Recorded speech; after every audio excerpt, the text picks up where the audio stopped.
Okay, I direct your serious visual attention to remote southwestern Illinois and that slender green corridor. It's unusual to Illinois because it was not glaciated. It's really a geologic extension of Missouri's Ozarks, and as such, it's called the Ozark Natural Division. Half of Illinois' only remaining 500 acres of hill prairie are here, and it's the largest karstified region in the state, 10,000 sinkholes, more caves than anywhere, and water quality subterranean issues that are almost unimaginable. A third of Illinois' limestone glade can be found in the corridor, and it's one of the largest contiguous forested blocks. Tom Clay has correctly identified this as an ivory bill woodpecker.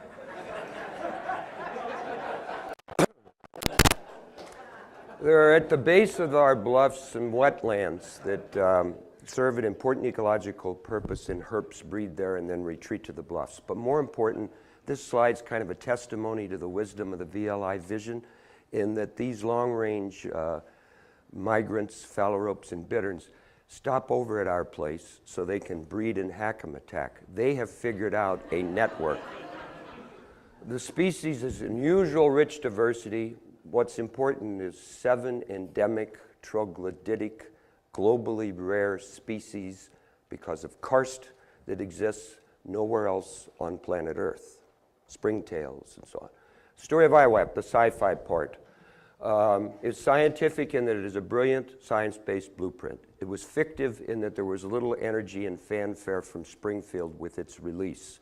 It's important to us because it defined our bluffs as a COA, and more important, called for a Blufflands Protection Group. This is the battle space of our COA. 130,000 acres, 35,000 acres of INAI, 30,000 hominids, all German. And you can always tell a German, you just can't tell them much. And that Clifftop was founded in now listen, pay attention, I'm trying to. Clifftop was founded in 2006. It's all volunteer. I hated your remarks yesterday. That means we're not making a living at conservation. We are living our making with conservation. It's a landowner group. We needed partners. These two bluff critters have figured it out. Great Plains rats and timbers sleep all winter in a net. So we looked at people who were simply doing conservation work already to frame a partnership. People already doing the job who would profit by combining resources. Here's our love team.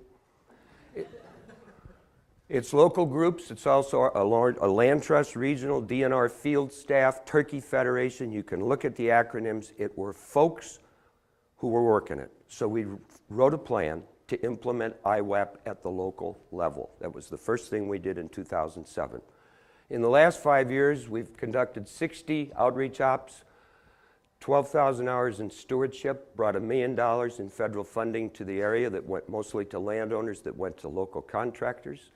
We have 9 major university projects afoot in the bluffs, and we wrote a strategic parcel landscape plan, fairy tale. 500 acres came for sale. The owner tried to get DNR to buy it. They said they didn't have the money. They approached the partnership. The two 501s tried to figure out how to do the deal. 7 acres of hill prairie, 5 acres of limestone glade on this property. In terms of habitat connectivity, it's in orange, the new property, and what we did is connected to extant land and water reserves. This is a 1,700 acre INAI complex undershaded in gray, and pulling this deal off, we now have 1,200 of 1,700 acres permanently protected, managed, and stored.